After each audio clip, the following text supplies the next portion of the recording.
Meu nome é Elisa. Crescer com minha irmã gêmea Ana era como comparar o dia com a noite.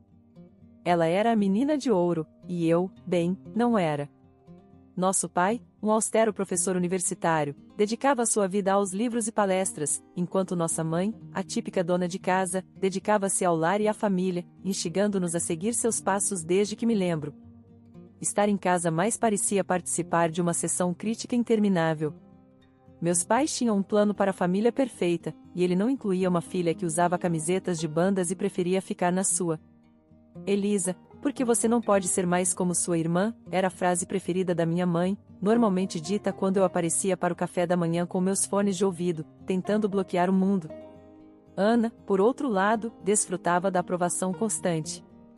Não entendo por que é tão difícil para você vestir um vestido bonito e sorrir mais, ela dizia, jogando o cabelo perfeito por cima do ombro, como se fosse de outro planeta. Num sábado especialmente árduo, enquanto nossa família se preparava para uma das enfadonhas festas da faculdade do papai, um evento obrigatório para nós, decidi me rebelar da maneira mais sutil que conhecia. Coloquei meu delineador mais escuro e um par de botas que definitivamente não passavam no teste de adequação. Você não vai sair assim, vai, minha mãe me interceptou na escada, os olhos baixando para minhas botas como se estivessem cobertas de lama. Dei de ombros, minha defesa padrão. Por que não? Ela suspirou, aquele suspiro longo e cansado que dizia que eu era a maior decepção em seu mundo perfeitamente ordenado. Por favor, Elisa, só desta vez, você não pode tentar se encaixar? Ela pediu. Pra quê? Para vocês fingirem que somos a família perfeita? Retruquei, cansada da mesma ladainha. Não é sobre fingir, é sobre mostrar respeito pelo seu pai, ela argumentou, a voz adquirindo um tom agudo que significava negócios. Ana, ouvindo a troca, veio apressada pelo corredor, seus saltos clicando no assoalho como um juiz se aproximando do banco. A mamãe está certa, Liz. Não é tão difícil parecer decente. Por que você sempre tem que complicar as coisas? Talvez eu não queira ser um clone seu, Ana, retruquei, sentindo meu rosto esquentar. Eu odiava essas discussões, odiava ser comparada, mas mais do que tudo, odiava me sentir uma estranha na minha própria casa. Papai apareceu no pé da escada, a testa franzida. Chega, ele ordenou, a voz firme. Elisa, vá trocar de roupa agora. Estamos saindo em 10 minutos. Seu tom não deixava espaço para argumentos. Ele não gritava, não precisava. A decepção em seus olhos era suficiente para me mandar de volta ao meu quarto, trocar as botas por sapatilhas insípidas e remover metade do meu delineador.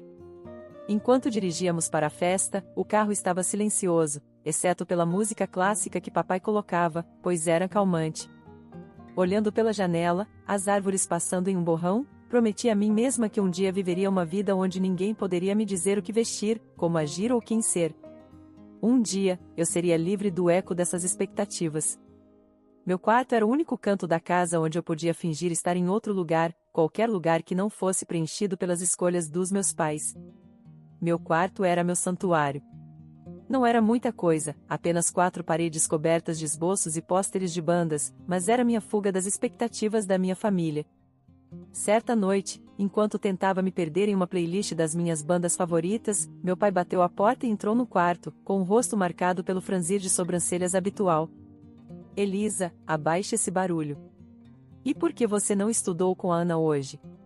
Vocês duas têm provas chegando, ele disse, com a voz firme. Tirei um dos fones e olhei para ele, tentando manter a voz calma. Eu estudei, só que sozinha. Aprendo melhor assim. Meu pai balançou a cabeça, claramente descrente. Você conhece as regras. Sua irmã tira boas notas, e você deveria fazer o mesmo. Não entendo por que você sempre precisa complicar as coisas. Não é sobre complicar, respondi, a frustração aumentando. Só não vejo por que tenho que seguir o método da Ana em tudo. Não posso ter meu próprio jeito de estudar? Ele não respondeu, apenas mudou o foco da reclamação. E aqueles seus amigos, eu vi você com eles no café ontem. Não acho que sejam uma boa influência. Você deveria passar tempo com as filhas dos meus colegas, elas são mais adequadas. Minha irritação cresceu. Adequadas para quê? Para você? Por que elas falam sobre economia e fingem gostar daquelas reuniões universitárias entediantes? Antes que ele pudesse responder, minha mãe apareceu na porta, a voz incisiva ao se juntar a ele. Elisa, seu pai está certo. Essas meninas vêm de boas famílias, sabem como se comportar. São o tipo de amizades que você deveria querer. Levantei, enfrentando ambos. E se eu não quiser amigos escolhidos para mim? E se eu quiser escolher meus próprios amigos, o que estudo ou até o que quero ser? Chega, Elisa, disse minha mãe, o tom definitivo. Você sabe que seu futuro está na universidade. Seu pai garantiu isso, e depois de se formar, você precisará pensar em se estabelecer. Já discutimos isso. Se estabelecer, as palavras ecoaram como uma sentença de vida. Você quer dizer começar a pensar em ser esposa de alguém, como a Ana? É isso que vocês acham que eu devo ser? O rosto da minha mãe se suavizou um pouco, mas a voz permaneceu firme. Queremos o que é melhor para você. Seguir o caminho que traçamos lhe dará uma boa vida. Uma boa vida, repeti, a ironia amarga na minha boca. É uma boa vida se for a ideia de bom de outra pessoa? Ninguém respondeu. Não precisavam. Todos sabíamos que não adiantava discutir. Eles tinham seus planos e esperavam que eu seguisse a linha, como a Ana. Ana e eu éramos como duas faces da mesma moeda, sempre juntas, mas nunca na mesma página. Na universidade, onde nosso pai lecionava, as diferenças entre nós se tornaram ainda mais evidentes. Ela se destacava em gestão empresarial, a menina de ouro, sempre concordando nas palestras, fazendo perguntas inteligentes que faziam os professores acenarem em aprovação. Eu estava presa no mesmo programa, mas parecia estar usando um sapato no pé errado, desconfortável, desajeitado e simplesmente errado. Numa tarde, enquanto eu lutava com uma montanha de livros na biblioteca, Ana entrou, suas notas organizadas, o sorriso pronto. Ei, Liz, você vem ao grupo de estudos hoje?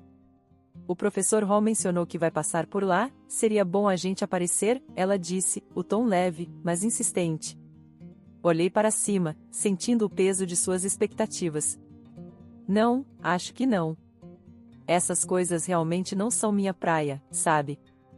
Ela franziu a testa, colocando os livros na mesa com um baque que espelhava sua reprovação. Não é sobre ser a sua cena, Liz, é sobre causar a impressão certa. Você precisa começar a levar isso a sério, estamos prestes a nos formar. Dei de ombros, voltando a me concentrar nas minhas anotações. Eu levo a sério, só que de uma maneira que não me faz miserável. Por que fingir? Porque, Liz, às vezes você tem que jogar o jogo para avançar. Você acha que eu gosto de tudo isso? Ela gesticulou em direção aos seus livros meticulosamente organizados e anotações coloridas. Não é sobre gostar, é sobre fazer o que é necessário. Balancei a cabeça, afastando a cadeira com um rangido. Pois talvez eu esteja cansada de fazer o que é necessário segundo todo mundo. Você já pensou nisso? Sua voz se suavizou, mas seus olhos eram de aço. Liz, só estou tentando cuidar de você. O papai não vai estar por perto para resolver as coisas para sempre. O que você vai fazer se continuar alienando todo mundo? Talvez eu descubra sozinha. Talvez eu não precise seguir o mapa do papai, nem o seu, retruquei, sentindo uma onda de desafio. Ana suspirou, sua frustração evidente. Você é tão teimosa. Só tente, tá? Por mim, se não por você. Apareça hoje à noite, converse com o professor Hall. Não vai te matar. Olhei para ela, realmente olhei, e vi não apenas minha irmã irritantemente perfeita, mas alguém que realmente se importava, à sua maneira. Está bem, eu vou pensar, concordei, sem me comprometer mais. Obrigada, ela disse, o sorriso voltando. Não é tão ruim, sabe? Você pode até gostar se tentar. Duvido, murmurei, mas sabia que tinha perdido essa rodada. Por Ana, eu iria, sentaria através de outra discussão entediante e acenaria nos momentos certos. Eram apenas algumas horas, eu me dizia. Quão ruim poderia ser? Como se viu, não foi tão ruim quanto pensei. O professor Hall era surpreendentemente interessante quando não estava no púlpito. Até fiz uma pergunta, o que rendeu um olhar chocado, mas satisfeito de Ana. Depois, enquanto voltávamos para o dormitório, Ana me cutucou. Viu? Não foi tão terrível, certo? Aquela paz frágil, no entanto, não durou muito. No nosso último ano, Ana nos apresentou ao seu noivo, um advogado 10 anos mais velho que ela, já bem estabelecido e exatamente o que nossos pais sonhavam. Mamãe e papai ficaram nas nuvens, elogiando Ana por uma escolha tão inteligente e imediatamente voltaram seus olhos expectantes para mim. Agora é sua vez, Elisa, disse papai uma noite durante o jantar, seu tom sugerindo que meu tempo estava se esgotando. Mamãe concordava entusiasmadamente, já planejando minha vida como se fosse mais um de seus projetos de casa bem organizados. Pense no seu futuro, querida. Alguém que possa prover, que tenha uma boa posição. Lembro-me de olhar para o meu prato, sentindo as paredes se fecharem.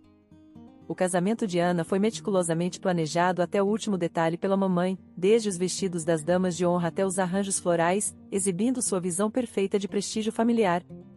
Depois do casamento, mamãe frequentemente visitava Ana, dando conselhos e garantindo que sua vida se desenrolasse exatamente como ela havia orquestrado. Testemunhando isso, eu sabia de uma coisa com certeza: eu não queria que minha vida fosse moldada pelas mãos de outra pessoa. Um dia, enquanto caminhava pela rua, perdida em pensamentos sobre como escapar da vida que meus pais imaginavam para mim, ouvi o ronco profundo de uma motocicleta se aproximando. A curiosidade me puxou em direção ao som. Foi quando vi Bruno, com sua jaqueta de couro e sorriso despreocupado, parando ao meu lado. Você parece que precisa de uma carona, ele chamou por cima do rugido do motor, um brilho brincalhão nos olhos. Hesitei, olhando para o caminho de casa e depois para sua mão estendida. O que eu tinha a perder?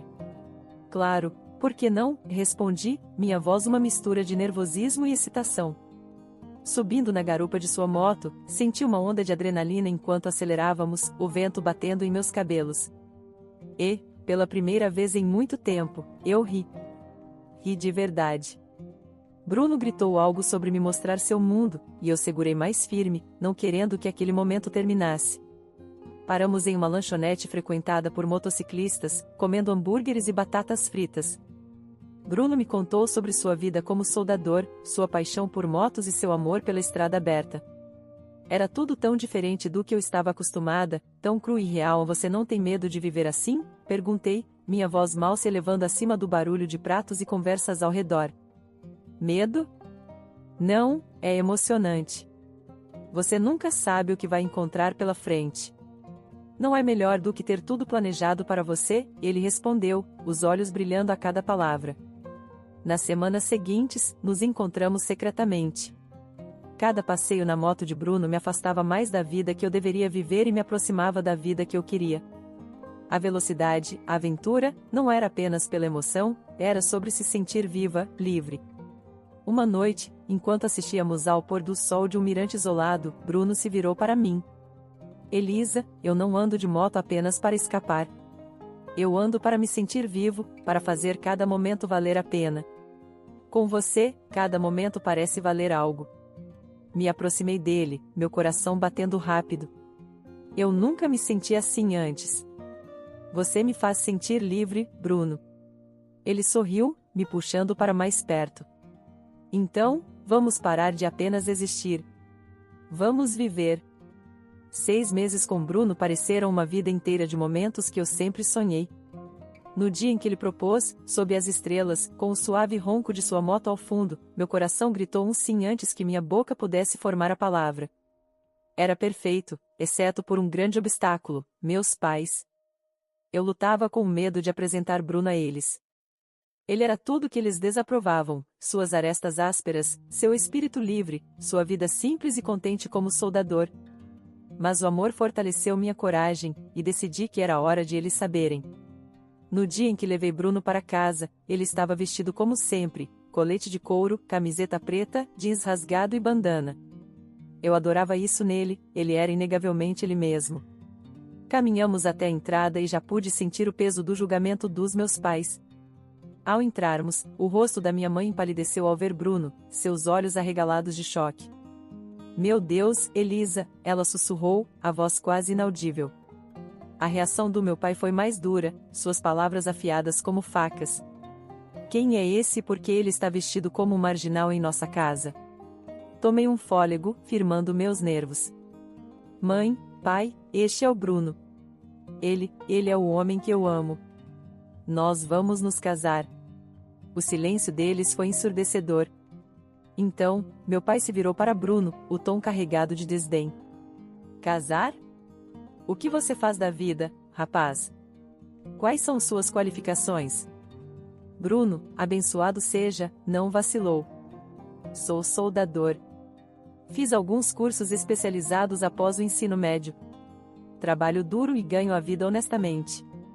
A expressão nos rostos dos meus pais era uma mistura de horror e incredulidade. Minha mãe parecia que desmaiaria. Um soldador, Elisa? Você não pode estar falando sério, a voz do meu pai subiu, a raiva inflamada. Você espera que nós abençoemos isso? Jogar fora seu futuro por um soldador? Senti minha resolução se fortalecer. Sim, porque ele me faz feliz. Não é isso que deveria importar?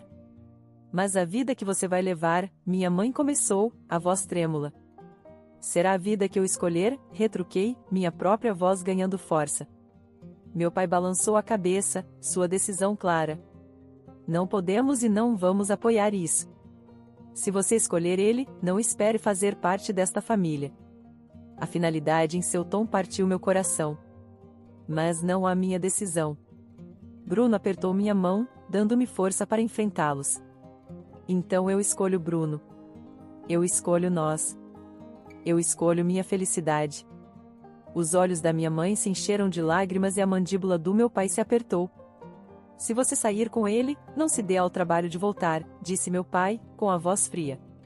Ao sair da casa dos meus pais com Bruno, meu coração estava um emaranhado de emoções, dor, alívio, excitação e medo, tudo misturado.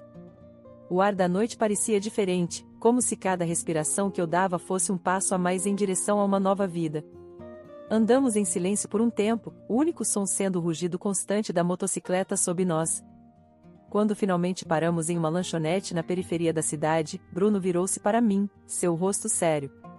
Você tem certeza disso, Elisa? Quero dizer, realmente certa? Não há volta depois desta noite, ele disse, seus olhos procurando por qualquer sinal de dúvida nos meus.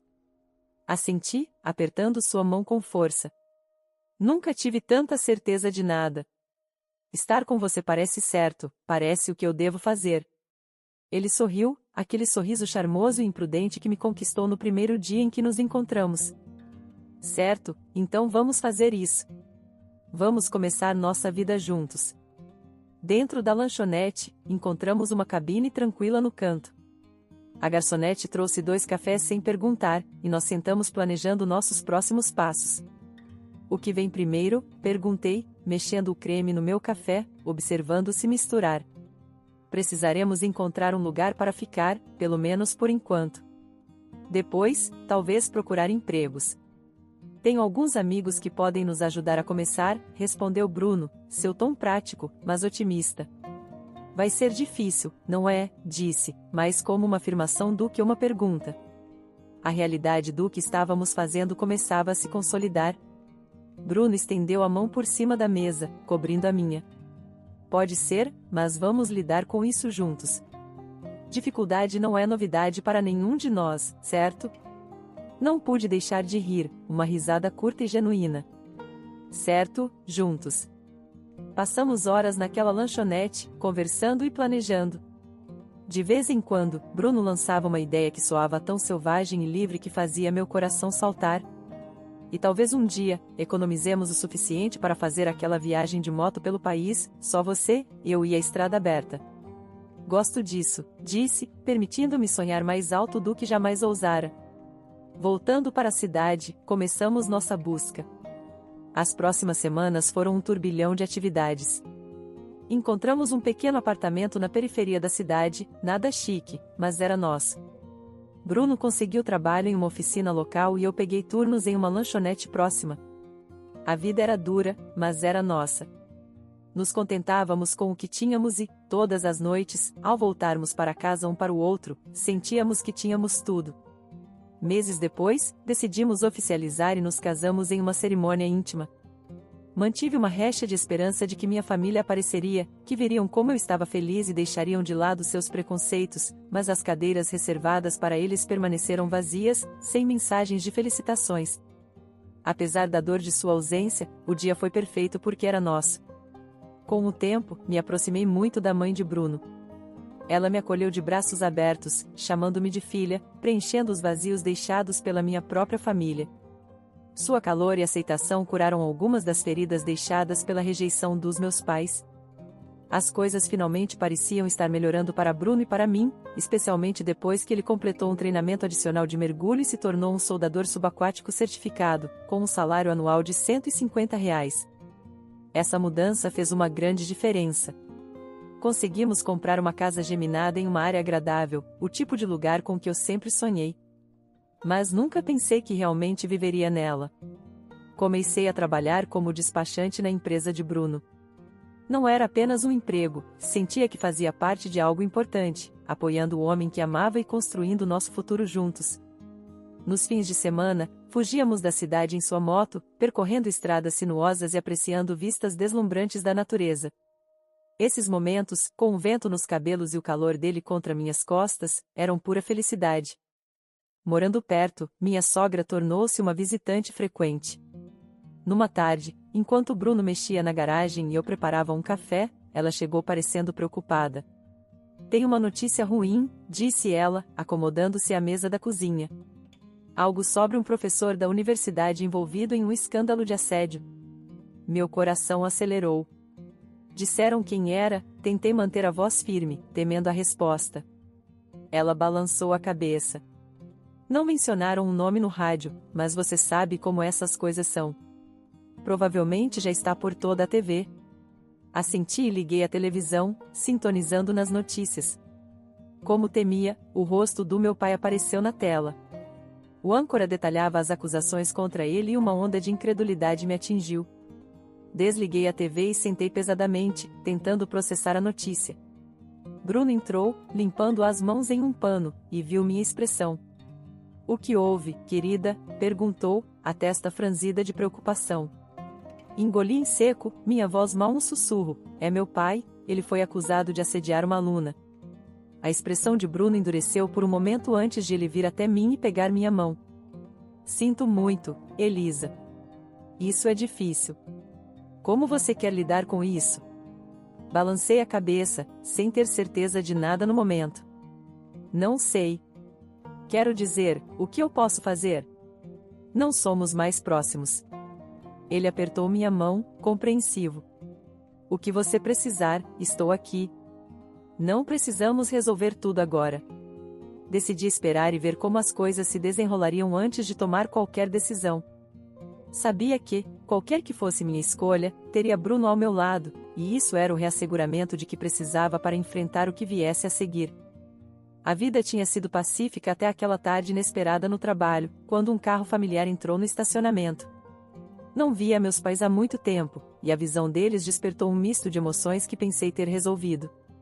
Ambos pareciam dramaticamente mudados, o escândalo tinha cobrado seu preço. Minha mãe tinha perdido muito peso e parecia anos mais velha, enquanto meu pai parecia quebrado, uma sombra do homem austero que ele era. Minha mãe me viu e correu na minha direção, os braços abertos como se nada tivesse acontecido, como se anos de distância e desaprovação pudessem ser superados num instante. Mas eu não pude abraçá-la, não agora. Em vez disso, recuei e peguei a mão de Bruno, buscando força em sua presença. "Elisa, foi tão difícil te encontrar", disse minha mãe, a voz embargada de emoção. Meu pai, sempre brusco, foi direto ao ponto, sua voz áspera e amarga. "Fui acusado injustamente, sabe? Procurei o marido da sua irmã por ajuda, mas aquele sanguessuga queria uma fortuna. Sua irmã ficou do lado dele, e agora nos expulsaram. Precisamos da sua ajuda." Olhei para eles, incredulidade e raiva se misturando dentro de mim. "Ajuda? Depois de todos esses anos, vocês aparecem e exigem ajuda? Não temos mais para onde ir." A voz da minha mãe era desesperada. "Eles também nos deserdaram. Pensamos que talvez pudéssemos ficar com você." Quase ri da absurdidade. "Ficar comigo, depois de vocês me deserdarem? Vocês deixaram claro que eu não era mais sua filha. O rosto do meu pai ficou vermelho, seu velho temperamento aflorando. Você nos deve, Elisa, depois de tudo que fizemos por você. Aí é que vocês se enganam, interrompi, sentindo Bruno apertar minha mão em apoio. Eu não devo nada a vocês. Vocês me expulsaram porque escolhi minha felicidade em vez das suas exigências. E agora querem o quê? Simplesmente se mudar e fingir que somos uma família? A situação estava saindo do controle e eu podia ver uma multidão começando a se formar. Minha mãe começou a chorar, seus soluços altos atraindo ainda mais atenção. Você está sendo ingrata, depois de tudo que fizemos por você, ela acusou através das lágrimas. Respirei fundo, minha decisão clara. Não, mãe, eu não sou ingrata. Sou livre e feliz. Vocês fizeram suas escolhas e agora têm que viver com elas. Enquanto nos afastávamos, ouvi meu pai gritar, mas Bruno se inclinou e disse baixinho para a equipe de segurança: não deixem eles virem aqui novamente. Os meses seguintes passaram voando, cheios de amor e paz. Demos as boas-vindas a um filho, um novo começo em nossa família crescente. Meus pais nunca voltaram, aquele dia no estacionamento foi a última vez que os vi. Embora uma parte de mim lamentasse pelo que poderia ter sido, eu sabia que tinha feito a escolha certa